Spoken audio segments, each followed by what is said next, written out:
Hi friend, this is Vipin. Welcome to Guruji maker. आशा करते हैं आप लोग बहुत अच्छे होंगे।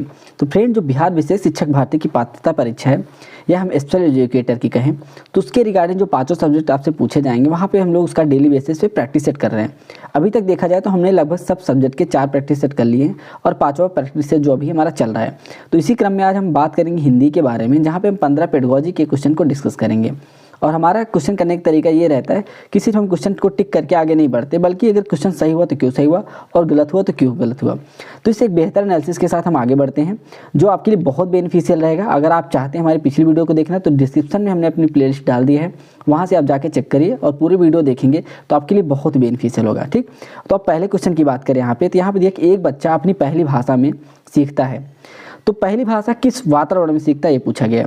तो आपको जब पहली भाषा जो बच्चा होता है किस एकदम नेचुरल तरीके से सीखता है, उसको ना चाहते हुए भी वो सीख जाएगी, अच्छे इन्वायरमेंट में रहे वो बस, तो अपने घर के माहौल पे आसपास के परिवार से सारी चीज़ों को सीख जाता है। तो उसको कौन सा बोलते हैं? तो मैत्रीपूर्ण वातावरण, ऐसा नहीं मैत्रीपूर्ण की जरूरत नहीं पड़ती। दूसरा प्रशिक्षित, किसी प्रशिक्षित वातावरण की जरूरत नहीं, औपचारिक की भी नहीं पड़ती है, क्योंकि बच्चा नेचुरली सारी चीज़ों को सीख जा रहा है। तो इसको हम क्या बोलेंगे? प्राकृतिक वातावरण बोलेंगे। ठीक, तो पहली भाषा जो बच्चा है वो प्राकृतिक वातावरण में सीखता है, नेचुरली सीखता है। इंग्लिश में कहते तो नेचुरली और हिंदी में कहते तो प्राकृतिक वातावरण। ठीक, अब चलते हैं अगले क्वेश्चन पे। अब यहाँ पे भाषा सीखना है। अब भाषा सीखना क्या है? अब देखो, भाषा सीखना है अब 2 तरीके से। पहला, अगर बच्चा प्राथमिक भाषा सीख रहा है या जो मतलब उसकी मदर लैंग्वेज है या मातृभाषा सीख रहा है तो वो तो स्वाभाविक रूप से सीख जाता है, उसके लिए कोई दिक्कत नहीं है। बट जब दूसरी भाषा बच्चा सीखता है तो उसके लिए उसको सचेत होने की जरूरत होती है। ठीक, तो अब यहाँ पे हम देखेंगे इसमें कौन सा ऑप्शन सही होगा। पहला क्या है? शिक्षार्थी द्वारा सचेत प्रयास नहीं। अब देखो, पहला ऑप्शन भाषा सीखने में कुछ न कुछ करना पड़ेगा, सचेत प्रयास हो या ना हो इससे मतलब नहीं है। दूसरा क्या है? शिक्षार्थी द्वारा सचेत प्रयास, ये सही है। तीसरा क्या है? एक कार्य जो स्वाभाविक रूप से होता है। अब देखो यहाँ पे आपको लग रहा है कि दूसरा ऑप्शन भी, तीसरा ऑप्शन सही है। तो और चौथा ऑप्शन शिक्षक द्वारा सचेत प्रयास, शिक्षक से कोई मतलब नहीं, भाषा बच्चा अपने आप से भी सीख सकता है। तो 2 ऑप्शन यहाँ पे बच गए, दूसरे और तीसरे। इसमें सही कौन सा है? अगर आपसे क्वेश्चन ये पूछा होता भाषा जब बच्चा पैदा होता है तो कैसे सीखता है, तो आपका ऑप्शन कौन सा हो जाता है? तीसरा। यह एक स्वाभाविक रूप है, बच्चा स्वाभाविक रूप से सीख जाता है। लेकिन अगर यहाँ पे क्वेश्चन थोड़ा सा अगर ये बढ़ा दिया होता है कि बच्चा भाषा को सीखता है, मतलब किसी दूसरी भाषा को सीखता है, तो कैसे सीखता है, तो शिक्षार्थी को सचेत प्रयास करना होगा, उसके लिए थोड़ा सा अवेयर रहना होगा। तो यही आपसे यहाँ पूछा गया है। तो अगर आपसे इस क्वेश्चन की बात की है, इस क्वेश्चन पूछा क्या है? भाषा सीखने की बात की गई है, जो कि हमारी मातृभाषा का जिक्र नहीं किया। इसका मतलब क्या है? आपका ऑप्शन बी सही हो जाएगा। शिक्षार्थी द्वारा सचेत प्रयास, मतलब किसी दूसरी भाषा को सीखना हो बच्चे के लिए तो उसके द्वारा सचेत प्रयास करना जरूरी है। जबकि अगर क्वेश्चन डायरेक्टली ये देता है कि मातृभाषा को सीखने के लिए बच्चा जब पैदा होता है तो बच्चा को उस भाषा को कैसे सीखता है, तो वहाँ पे आपका ऑप्शन क्या हो जाता है? एक कार्य जो स्वाभाविक रूप से होता है। ठीक, आई थिंक चीज़ें क्लियर हो गई। अब चलते हैं अगले क्वेश्चन पे। इसमें दिया है कि विषय से जुड़ी कई गतिविधियों के माध्यम से एक पाठ पढ़ाना द्वितीय भाषा शिक्षण के किस सिद्धांत को संदर्भित करता है?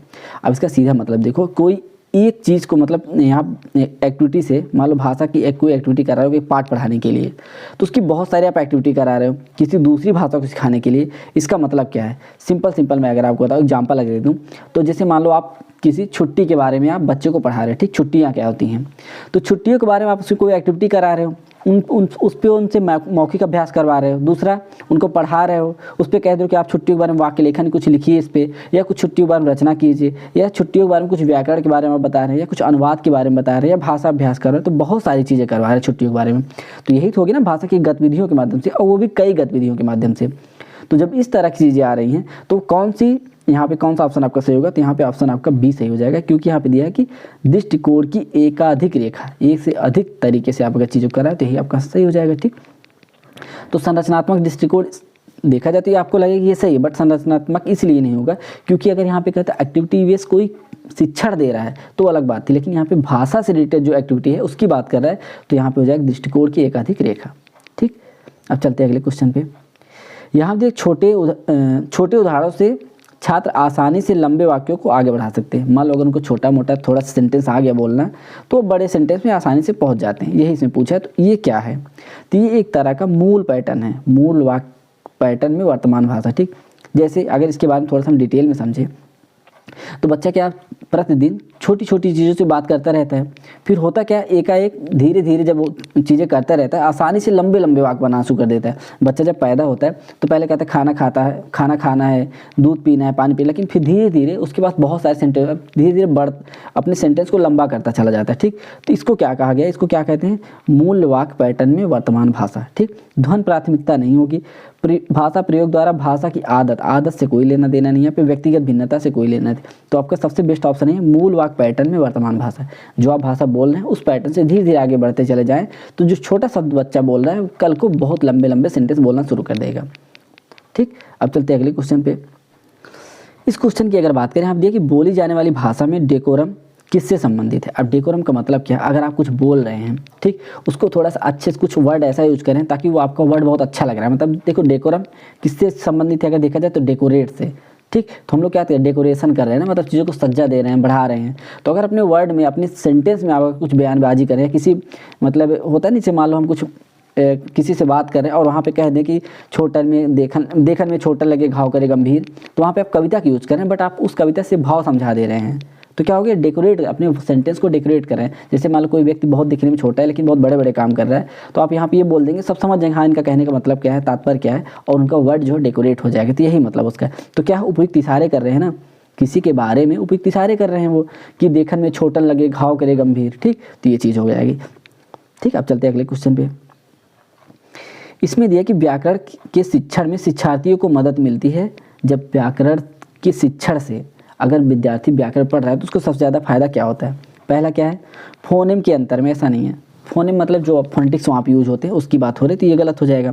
ठीक, दूसरा क्या है, ध्वन्यात्मकता का बुनियादी ज्ञान रखने में। व्याकरण से ध्वनि के बारे में से कोई मतलब नहीं, मतलब जैसे ए को ए बोला जाता है, आ को आ बोला जा रहा है, ई को ई बोला जा रहा है, इस तरह की चीज़ें अगर हैं तो इससे कोई मतलब नहीं है व्याकरण से।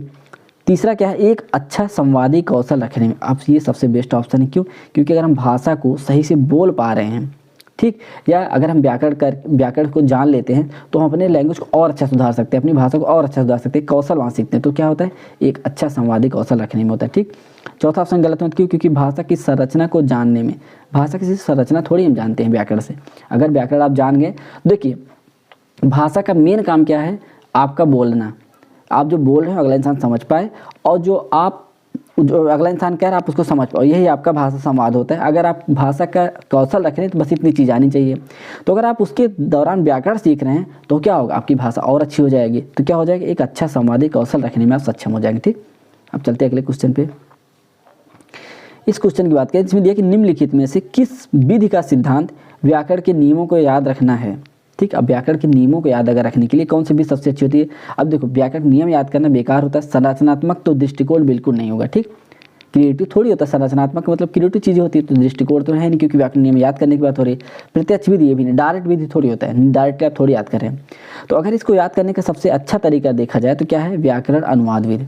ठीक, उस व्याकरण को बार बार आप अनुवाद करते रहेंगे, आप अपने देखिए होता है ना, प्रैक्टिस करते रहेंगे, उसका व्याकरण का अनुवाद करें, फिर व्याकरण का अनुवाद करते रहेंगे, चीज़ों करते रहेंगे, तो क्या होगा, आपके नियम ऑटोमेटिक याद हो जाएंगे। और यही यहाँ पे दिया गया। तो कौन सा आपका ऑप्शन सही है, तीसरा। प्राकृतिक दृष्टिकोण ऐसा नहीं, क्योंकि अगर आप व्याकरण याद कर रहे हैं तो मतलब प्राकृतिक तो है नहीं, अपने प्राकृतिक से परे चीज़ों को देख रहे हैं, तो क्या हो जाएगा, व्याकरण अनुवाद विधि यहाँ पे सबसे बेस्ट ऑप्शन हो जाएगा।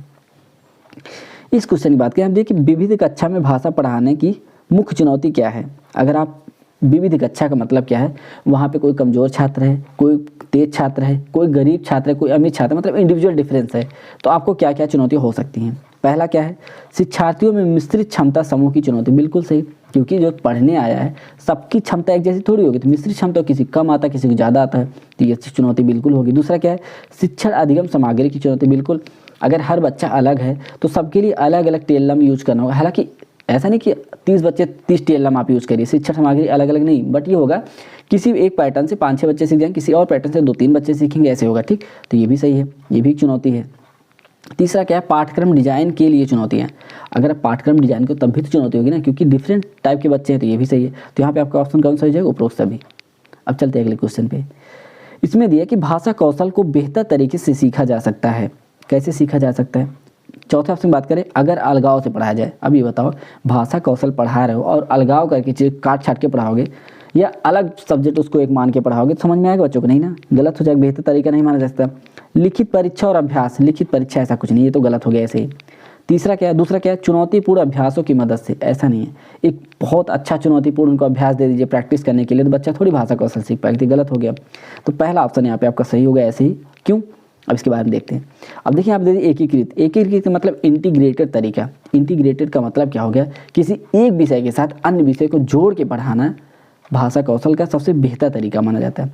फॉर एग्जाम्पल मैं बार बार देता हूँ, जैसे अगर भाषा कौशल चल रही, आप अगर पानी के बारे में आप बच्चों को बता रहे हैं, तो पानी के साथ उसमें अगर मैथ में आपको जाना बोल दीजिए, अपने आसपास जाइए बच्चे, अपने घर में देखिए पानी का कितना कंजप्शन हो रहा है, मतलब कितना यूज हो रहा है, अब बगल वाले के यहाँ देखिए और एक डेटा कलेक्ट करिए। तो इससे क्या होगा, भाषा के साथ वो मैथ के बारे में देख रहा है, ठीक। तो पानी थोड़ा इंटरेस्टिंग हो जाएगा बच्चों के लिए, देखेंगे कितना कैलकुलेट होगा, ठीक। और दूसरा चीज़ क्या, इन्वायरमेंट में चले जाओ कि पानी कितना शुद्ध है अशुद्ध है, इसके बारे में बच्चों को बता दो। पानी का अब हिंदी में उनसे पूछ लो कि इसका पर्यायवाची क्या होता है, ठीक। तो इन सब चीज़ों को करा के आप इंटीग्रेटेड तरीका पढ़ाएंगे तो बच्चे बहुत बेहतर तरीके से भाषा को सीखते हैं, ठीक। तो आपका पहला ऑप्शन सही हो जाएगा।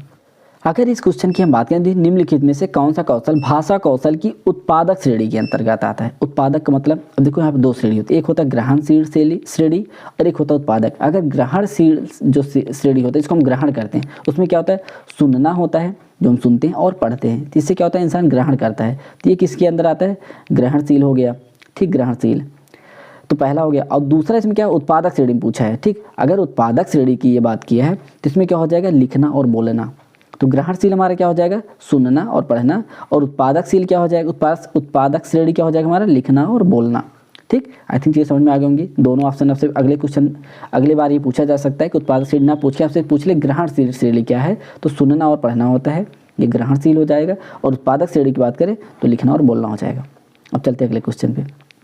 इसमें देखिए बोलने के मूल्यांकन में शामिल है। अगर आप बोलने का मूल्यांकन करें तो क्या शामिल, पहले बात उच्चारण मूल्यांकन, बिल्कुल उच्चारण कैसे कर रहा है इसको जरूर आप देखेंगे। दूसरा स्वर का मूल्यांकन, बिल्कुल सही है। तीसरा तनाव का मूल्यांकन, मतलब किस चीज़ को कितना खींचना चाहिए कितना छोड़ना चाहिए इसके बारे में, ठीक, जिसको हम हाई पिच या लो पिच इंग्लिश में बोलते हैं, उसकी बात कर रहे हैं यहाँ पे, ठीक। तो यहाँ पे कौन सा ऑप्शन सही हो जाएगा, उपरोक्त सभी, ठीक। अब चलते हैं अगले क्वेश्चन पे। इसमें दिया है कि निम्नलिखित में से कौन सा श्रवण कौशल के मूल्यांकन की उपयोगी गतिविधि नहीं है। अब नहीं की बात किया है तो देखो श्रुतलेख, बिल्कुल सही है। अगर बच्चे की श्रवण कौशल बढ़िया है, वो दिक्कत श्रवण कौशल में आपका मूल्यांकन करना है तो श्रुतलेख, अब उनको मतलब कुछ बोलिए वो बच्चा लिखेगा, ठीक, जिसको आलेख बोलते हैं, तो इससे पता चले बच्चे की श्रवण कौशल कैसे आती है, ठीक है। दूसरा क्या, मौखिक प्रस्तुतियाँ, बिल्कुल आप उनसे मौखिक को कुछ पूछिए अगर बता दे इसका मतलब श्रवण कौशल उसका बढ़िया, ये भी ठीक है। शब्दावली मूल्यांकन कार्य, अब ये गलत हो जाएगा, शब्दावली मूल्यांकन से कोई मतलब नहीं, बच्चा उसका मूल्यांकन करे कार्य, शब्दावली से मतलब नहीं है। तीसरा क्या, सुनना और अंकित करना, ये भी सही है, ठीक। तो 3 सही, एक गलत, आपसे एक गलत ऑप्शन पूछा। तो शब्दावली मूल्यांकन का कार्य नहीं होगा, श्रवण कौशल से शब्दावली मूल्यांकन का कोई लेना देना नहीं, ठीक। बच्चे को शब्दावली कितना आ रही है या बच्चा कितनी समझ है, इससे श्रवण कौशल का कोई लेना देना नहीं है। इस क्वेश्चन में बात करें हम ये कि फ्लैनल बोर्ड किसके लिए उपयोगी है। अब फ्लैनल बोर्ड का अगर हम बात करें, इसका मतलब ये होता है, इसमें होता है बच्चों को चित्र दिखा के या संकेत दिखा के इससे पढ़ाया जाता है फ्लैनल बोर्ड पे, ठीक।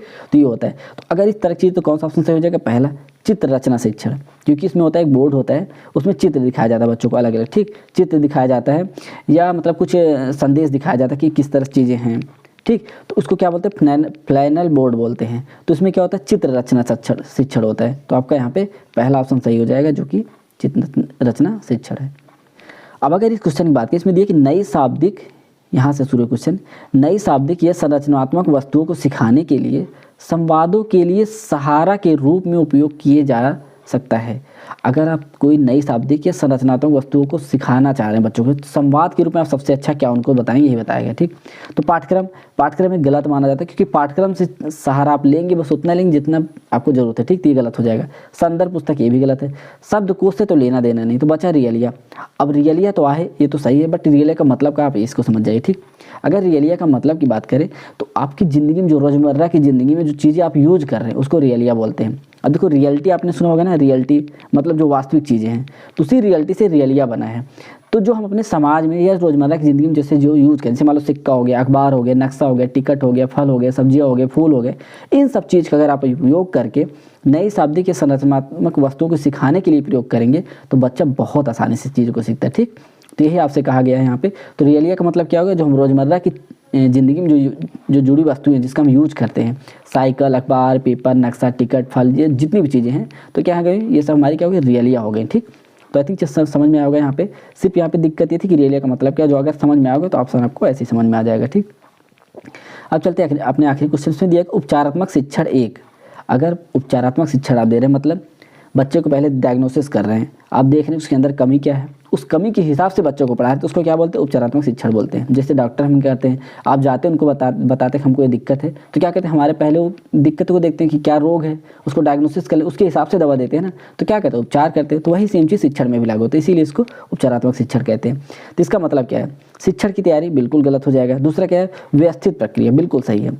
एक व्यवस्थित प्रक्रिया है। व्यवस्थित प्रक्रिया का मतलब पहले आप देखिए बच्चों के अंदर कमी क्या है, उस कमी के हिसाब से उनको पढ़ाइए, उनको डायग्नोसिस करिए, यही तो उपचारात्मक शिक्षण है। तो ये हमारा ऑप्शन सही हो जाएगा। दूसरा क्या है, इसमें पूर्व शिक्षण कार्यक्रम ऐसा नहीं है।